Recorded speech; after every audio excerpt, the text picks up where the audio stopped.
اعوذ باللہ من الشیطان الرجیم بسم اللہ الرحمن الرحیم الحمد للہ رب العالمین وصلی اللہ علی سیدنا محمد وآلہ الطاہرین اللہم صل علی محمد وآل محمد وعجل فرجہم۔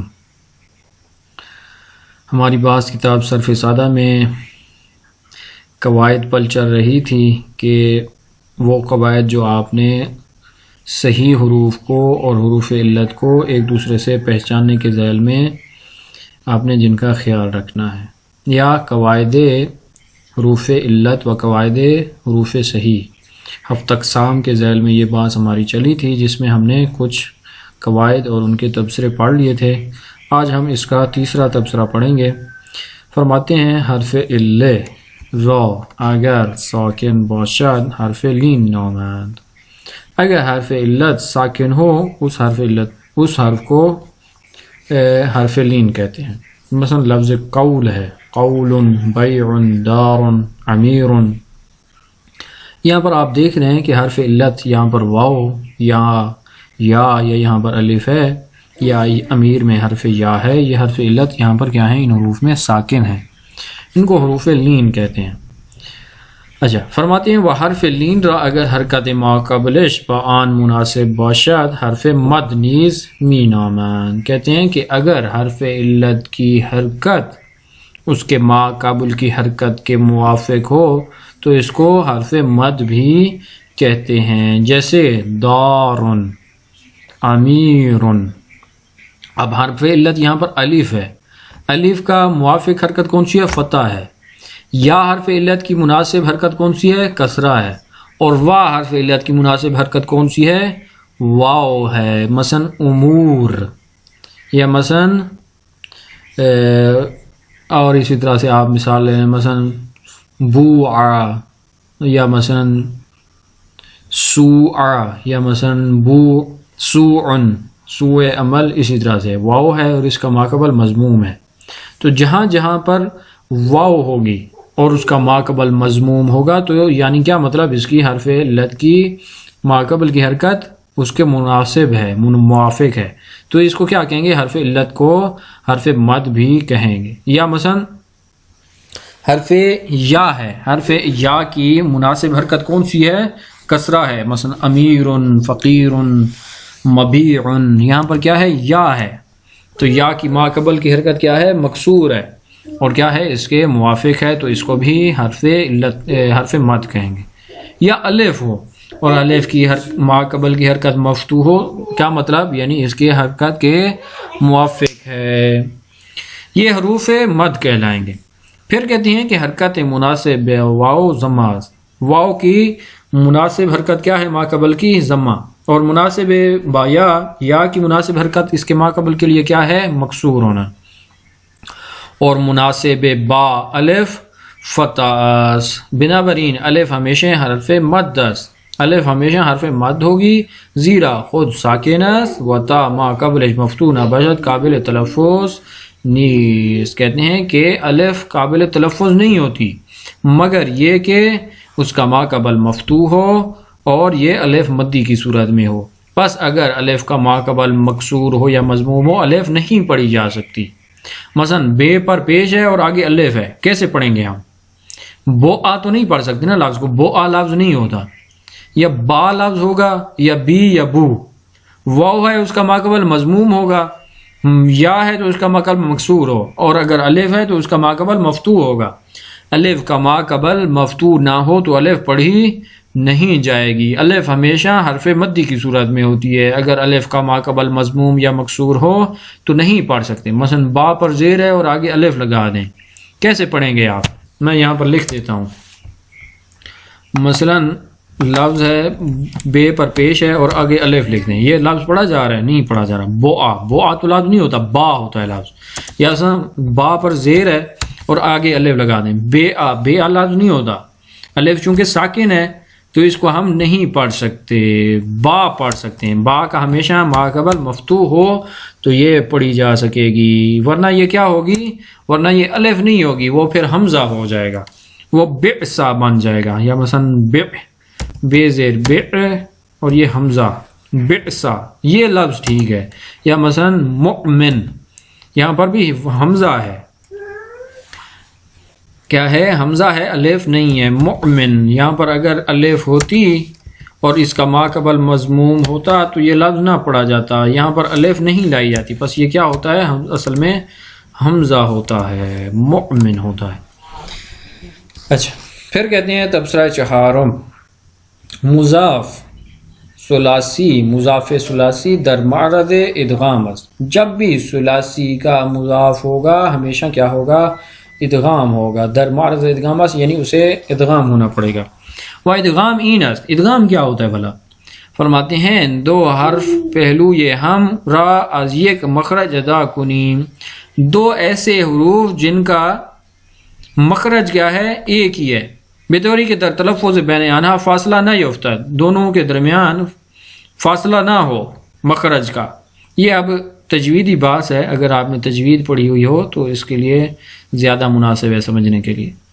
در این صورت حرف اول را مدغم و حرف دوم را مدغم فی کہیں گے، و غالباً ہر دو را به صورت یک حرف و گاہی آنها را جدای از هم می نویسند. جس نے مدغم ادغام ہونا ہوتا ہے وہ مدغم کہلاتا ہے، اور جس کے اندر اس نے ادغام ہونا ہے وہ کیا ہے، مدغم فی ہوتا ہے. جیسے مددا مدہ ہے، پہلی دال کو دوسری دال میں ادغام ہونا ہے، پہلی دال مدغم ہے اور دوسری دال کیا ہوگی، مدغم فی ہوگی، مدہ بن جائے گا. جیسے الرجلن، الرجلو کیونکہ تنوین نہیں آ سکتی، الرجلو، تو پہلی را کو دوسری را میں ہم نے ادغام کرنا ہے. یہ دونوں ثلاثی کی مثالیں ہیں.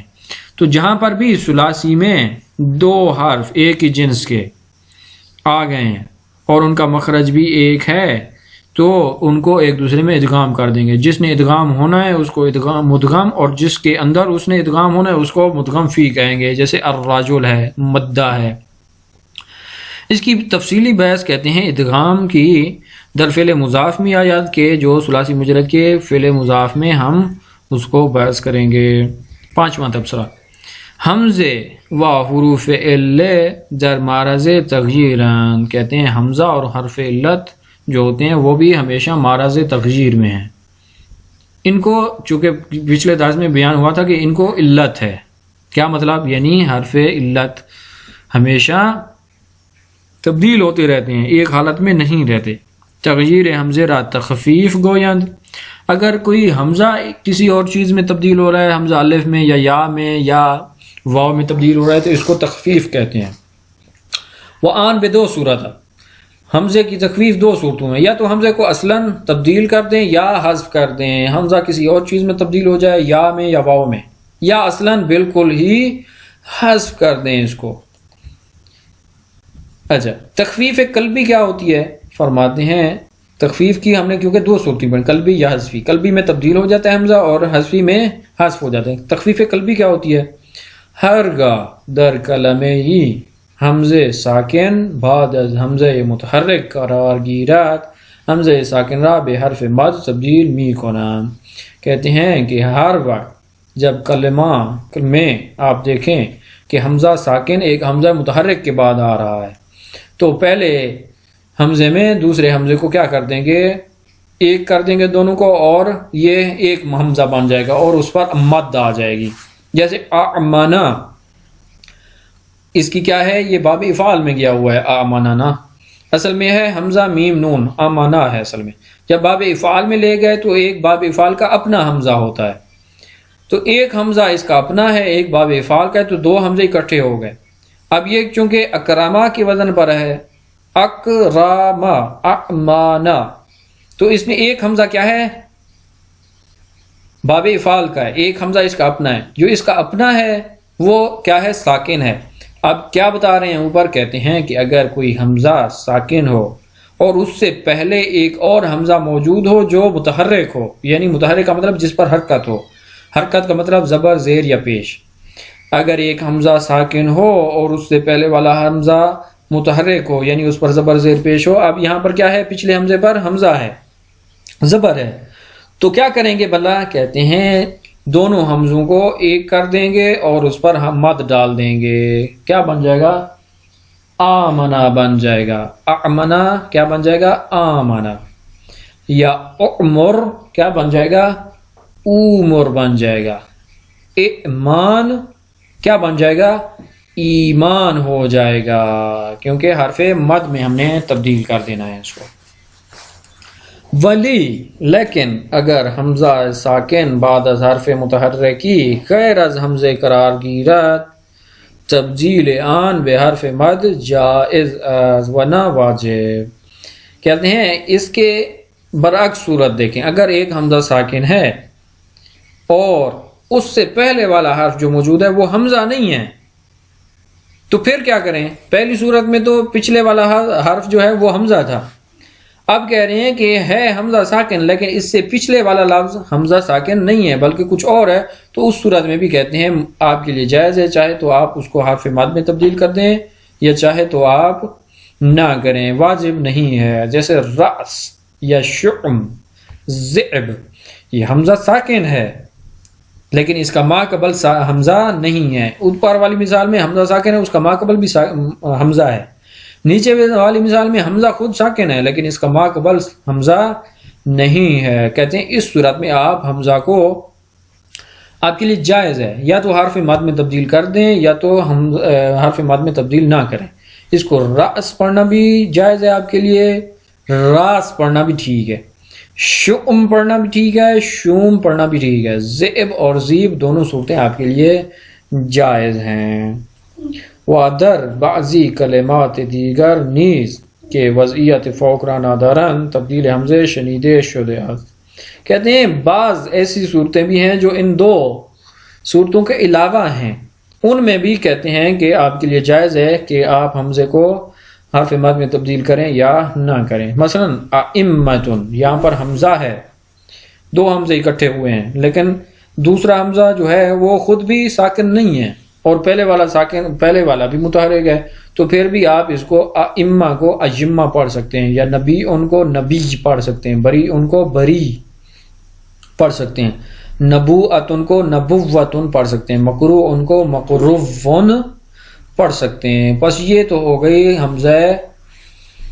حمزہ کے اعلال کے قواعد جو کہ قلبی ہیں، تخفیف قلبی یعنی جس میں حمزہ تبدیل ہو جاتا ہے، قلب ہو جاتا ہے. آگے آتی ہے حمزہ تخفیفی یعنی تخفیف حذفی کی جو آگے ابھی مرلہ آگے، کیونکہ ہم نے کہا تھا کہ حمزہ میں اعلال دو قسم کے ہیں، یا تو حمزہ تبدیل ہو جاتا ہے یا تو حمزہ اصلاً حذف ہو جاتا ہے. ابھی ہو رہا ہے تخفیف حذفی کی بات ہو رہی ہے. قاعدہ مشخصی نہ دارا، تخفیف حذفی کا کوئی قاعدہ مشخص نہیں ہے بلکہ سماعی ہے. جیسے اخذ سے خذ، یہاں پر حمزے آپ نے دونوں گرا دیے ہیں. اقل سے کل بنا دیا آپ نے، دونوں حمزوں کو گرا دیا ہے. تغییر حرف الرا اعلال گویان، کہتے ہیں حرف علت کی تغییر کو کیا کہتے ہیں؟ اعلال کہتے ہیں. اس لیے صرف میر میں یا صرف سادہ میں اہم ترین بحث کون سی ہے؟ اعلال کی ہے. جب ہم کہتے ہیں کہ اعلال کی بحث آپ کو آتی ہے یا نہیں آتی، یا قواعد اعلال جب ہم کہتے ہیں، اس سے کیا مراد ہوتا ہے؟ اس سے مراد یہ ہوتا ہے کہ ہم حرف علت الف واو اور یا کے تبدیل ہونے کی بحث کے بارے میں بات کر رہے ہیں کہ الف واو میں کب تبدیل ہوتی ہے، واو الف میں تبدیل کب ہوتی ہے، یا الف میں تبدیل کب ہوتی ہے، واو الف میں تبدیل کب ہوتی ہے، اور یہ ایک دوسرے میں تبدیل ہوتے رہتے ہیں. ان کی تغییر کو کیا کہتے ہیں؟ اعلال کہتے ہیں. وَإِعْلَال حرف علت، حرف علت کا اعلال تین قسم کا ہوتا ہے: سکون، قلب اور حذف.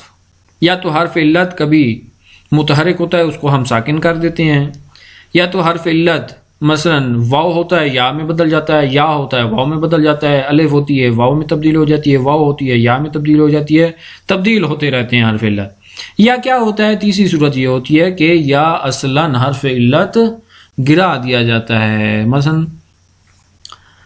یا ہے حرف علت ہے، اس کو کلمے سے ہم گرا دیں گے. واو ہے، الف ہے، ان کو کلمے سے ہم گرا دیں گے. ان کے اپنے قواعد ہیں. یہ قواعد تین قسموں میں تقسیم ہوتے ہیں. حرف علت کے قواعد تین قسموں میں تقسیم ہوتے ہیں: یا تبدیل ہو جاتے ہیں، یا ساکن ہو جاتے ہیں، یا حذف ہو جاتے ہیں.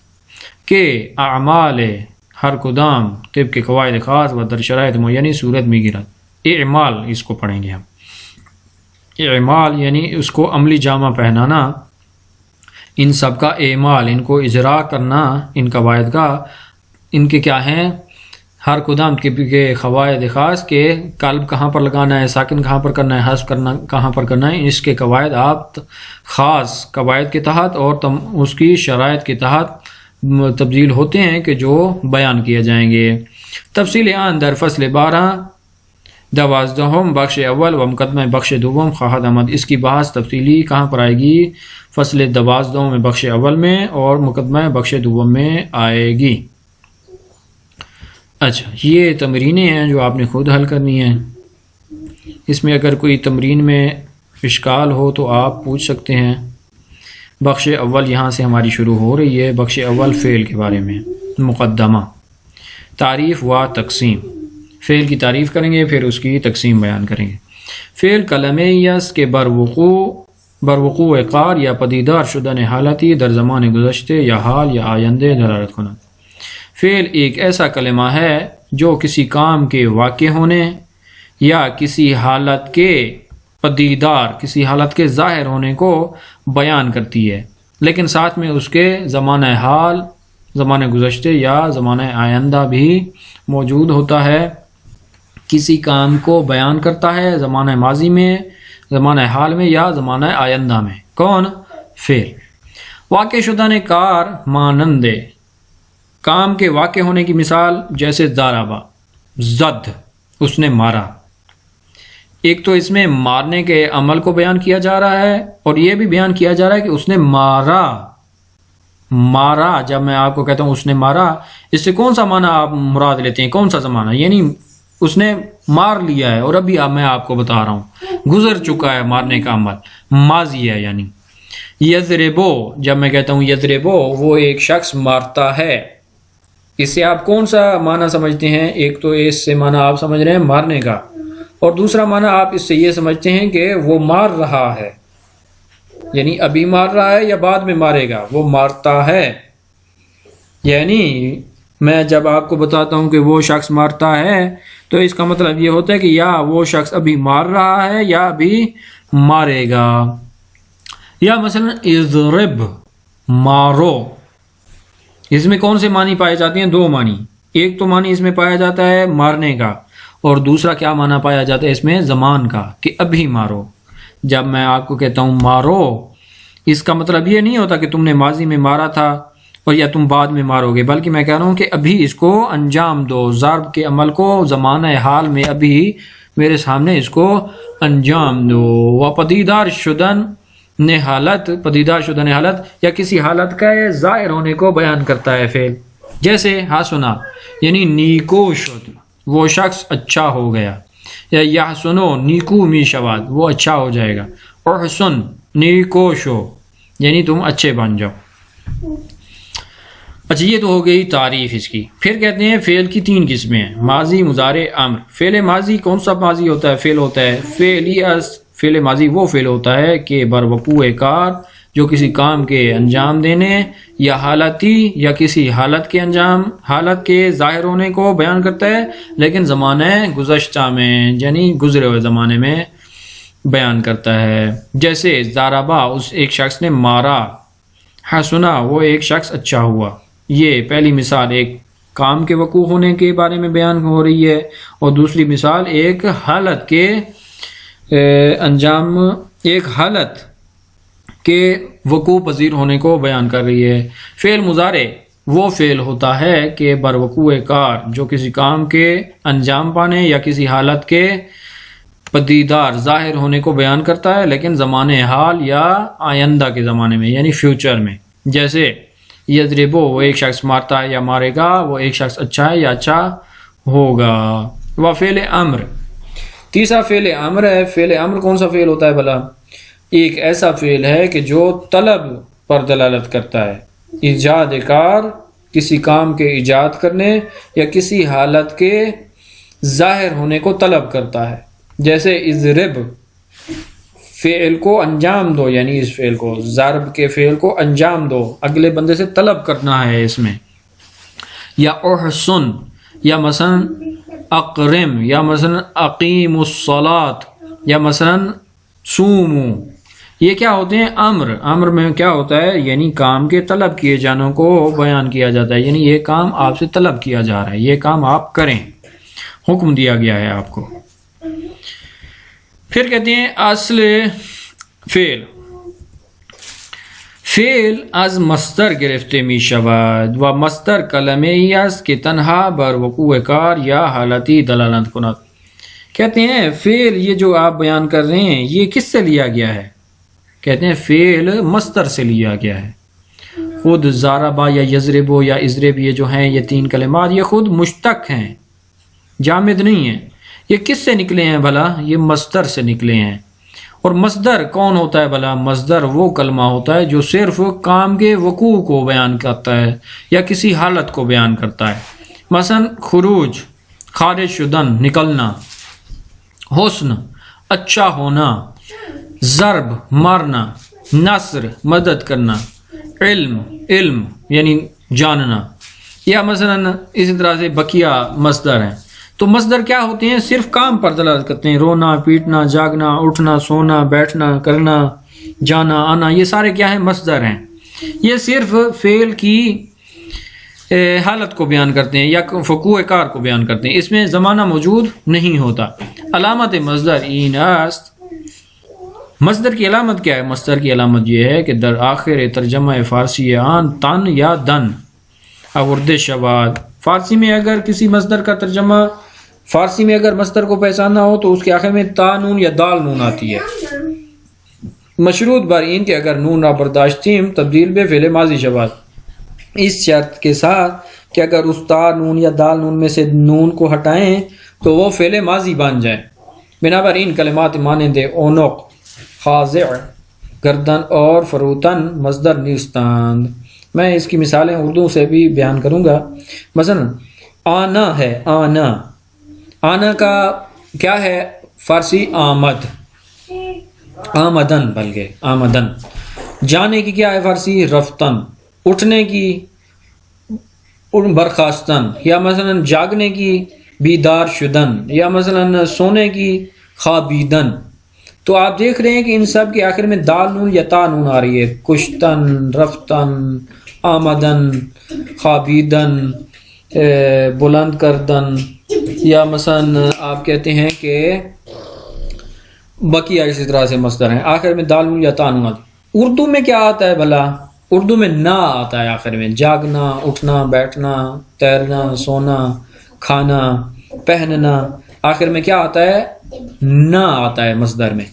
لیکن کہتے ہیں فارسی میں ایک اور بھی سہولت ہے، اگر آپ فارسی میں جو دال نون یا تا نون ہے ان میں سے اگر آپ دال کو نون کو ہٹا دیں تو فعل ماضی بن جاتا ہے۔ مثلا بردن سے نون کو ہٹا دیں تو فعل ماضی بن جائے گا، برد، یعنی اس نے اٹھایا۔ کشتن سے اگر نون ہٹا دیں تو کشت بن جائے گا، یعنی اس نے مارا۔ اچھا، کردن نون ہٹا دیں تو کرد بن جائے گا، یعنی اس نے کیا، فعل ماضی سے کسی کا بن جاتا ہے۔ لیکن اگر کوئی ایسا کلمہ ہے جس کے آخر میں دال نون یا تا نون ہے اور اس میں سے آپ نون ہٹاتے ہیں تو وہ فعل ماضی نہیں بنتا، تو وہ کیا ہوگا؟ مصدر بھی نہیں ہوگا۔ مثلا لفظ گردن ہے یا فروتن، کیا یہ دونوں مصدر ہیں؟ کہتے ہیں یہ دونوں مصدر نہیں ہیں، کیونکہ اگر ان میں سے نون کو ہٹائیں تو یہ گرد بن جاتا ہے، گرد تو فعل نہیں ہے، فعل ماضی نہیں ہے۔ یا فروتن، اگر اس میں سے نون کو ہٹائیں تو فروت بن جاتا ہے، فروت تو کوئی لفظ نہیں ہے۔ ہماری شرط یہ ہے کہ اگر دال نون یا تا نون میں سے نون کو ہٹائیں تو وہ کیا بن جائے؟ ماضی بن جائے۔ اگر ماضی بن جائے تو وہ اصل میں مصدر ہوگا، ورنہ مصدر نہیں ہوگا۔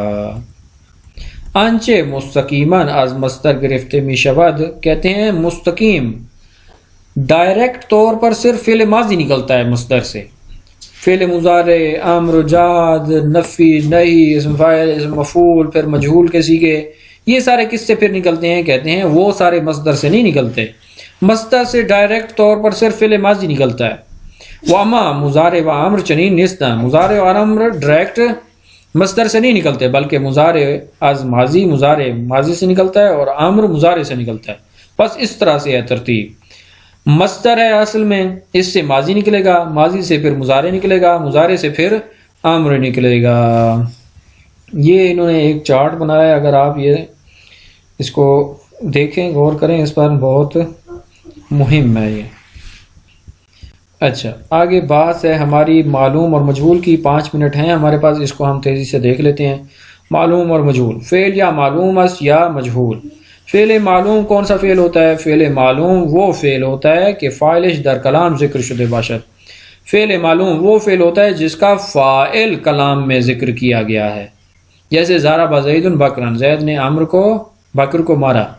اب ہمیں فاعل کا ذکر یہاں پر موجود ہے اس کلام میں۔ فاعل کا اگر کلام میں ذکر موجود ہو جس نے کام کو انجام دیا ہے تو وہ فعل کون سا ہوگا؟ معلوم ہوگا۔ وہ فعل مجہول کون سا فعل ہوتا ہے؟ فعل مجہول وہ فعل ہوتا ہے کہ جس کا فاعل ذکر نہ ہو، وہ بے مفعول نسبت داتی شبات، بلکہ مفعول کی طرح نسبت دی گئی ہے کلام میں۔ در این صورت مفعول را چون بجائے فاعل گذاشته شده است، اور فعل مجہول میں چونکہ فاعل کی جگہ پر فعل مفعول کو لایا گیا ہے، اس لیے مفعول کو ہی نائب فاعل کہہ دیتے ہیں، کیونکہ یہ مفعول فاعل کا نائب بن رہا ہے۔ تو کیا کہا جائے گا؟ ضرب بکر، بکر کو مارا گیا، بکر مارا گیا ہے۔ ضرب بکر، اس میں فاعل ذکر کیا گیا ہے ضرب بکر میں، جس نے کام انجام دیا تھا۔ ضرب بکر، بکر کو مارا گیا ہے۔ یہاں پر فاعل کا تو نہیں بیان کیا جا رہا، کس کا بیان کیا جا رہا ہے؟ جس بیچارے کو مار پڑی ہے۔ اب جس بیچارے کو مار پڑی ہے اس کا تو ذکر ہے، مفعول کا ذکر ہے، لیکن فاعل کا ذکر یہاں پر نہیں کیا گیا، تو کہتے ہیں اس مفعول کو نائب فاعل کہتے ہیں۔ کیوں؟ کیونکہ یہ فاعل کی نیابت میں یہاں پر واقع ہو رہا ہے۔ اصل میں تو یہاں پر فاعل ہونا چاہیے تھا، لیکن ہم چونکہ مفعول کو ذکر کر رہے ہیں اس لیے اس مفعول کو نائب فاعل بھی کہتے ہیں۔ پس ہمارے پاس 2 قسم کے فعل ہو گئے، معلوم اور مجہول۔ فعل معلوم وہ فعل ہوگا جس میں فاعل ذکر کیا گیا ہے، اور فعل مجہول وہ فعل ہوگا جس میں مفعول کو ذکر کیا گیا ہے، فاعل کو ذکر نہیں کیا گیا۔ بنابراین ہر فعل یا معلوم است یا مجہول، پس اس بنا پر ہر فعل یا معلوم ہوگا یا مجہول ہوگا، یا دارائے فاعل است یا دارائے نائب فاعل، یا فعل کا فاعل ہوتا ہے یا فعل کا نائب فاعل ہوتا ہے۔ نائب فاعل یعنی وہی شخص جس کے اوپر فعل کو انجام دیا گیا ہے۔ فاعل وہ ہوتا ہے جس نے فعل کو انجام دیا ہوتا ہے، اور مفعول وہ شخص ہوتا ہے جس کے اوپر فعل انجام دیا گیا ہوتا ہے۔ پس اگر فعل مجہول ہو اس میں وہ شخص ذکر کیا جاتا ہے جس کے اوپر فعل انجام دیا گیا ہے، لیکن اس صورت میں جس شخص کے اوپر فعل انجام دیا گیا ہے فعل مجہول میں، اسے ہم مفعول کہیں گے یا نائب فاعل کہیں گے؟ اس کو نائب فاعل کہیں گے۔ باید توجہ داشت کہ فعل مجہول را مستقیما از مصدر نمیگیرے۔ کہتے ہیں یہ جو فعل ماضی مجہول ہے، ضربا یا ضربا، ضربا جو فعل ماضی معلوم ہے اس کو تو ہم مصدر سے لیتے ہیں، فعل ماضی مجہول ہے ضربا، اس کو کہاں سے لیں گے؟ کہتے ہیں وہ مصدر سے ہم نہیں لیں گے، بلکہ ضربا کو فعل ماضی مجہول کو ماضی کو از معلوم ضربا سے لیں گے۔ ضربا جو ماضی مجہول ہے اس کو ضربن مصدر سے نہیں لیں گے، بلکہ ماضی معلوم کے سیغے ضربا سے لیں گے۔ اور پھر اسی طرح سے مضارع ہے، ایک مضارع معلوم ہے ایک مضارع مجہول ہے، ایک یضربو فعل معلوم ہے اور ایک یضربو ہے جو مضارع مجہول ہے۔ تو یضربو کو کیا ہم ضربا سے لیں گے؟ کہتے ہیں نہیں، یضربو کو جس طرح سے ہم نے ضربا سے لیا ہے یضربو کو بھی ہم یضربو سے لیں گے، مضارع معلوم سے لیا جائے گا، ماضی معلوم سے ماضی مجہول بنے گا اور مضارع معلوم سے مضارع مجہول بنے گا، اور اسی طرح سے پھر امر مجہول ہے۔ یہ امر معلوم کس سے بنتا ہے؟ فعل مضارع معلوم سے بنتا ہے، فعل امر معلوم فعل مضارع معلوم سے بنتا ہے، اور فعل امر مجہول فعل مضارع مجہول سے بنے گا۔ تو توضیح و چگونگی ان اشتقاق خواہد آمد، کہتے ہیں کہ ماضی معلوم سے ماضی مجہول کیسے آپ بنائیں گے، اسی طرح سے مضارع مجہول آپ مضارع معلوم سے کیسے بنائیں گے، اسی طرح سے امر مجہول آپ امر معلوم سے کیسے بنائیں گے، اس کی بحث ہم بعد میں آئے گی اور اس کے مشتق ہونے کا طریقہ ہم بعد میں بیان کریں گے۔ وصلی اللہ علی سیدنا محمد وآلہ الطاہرین۔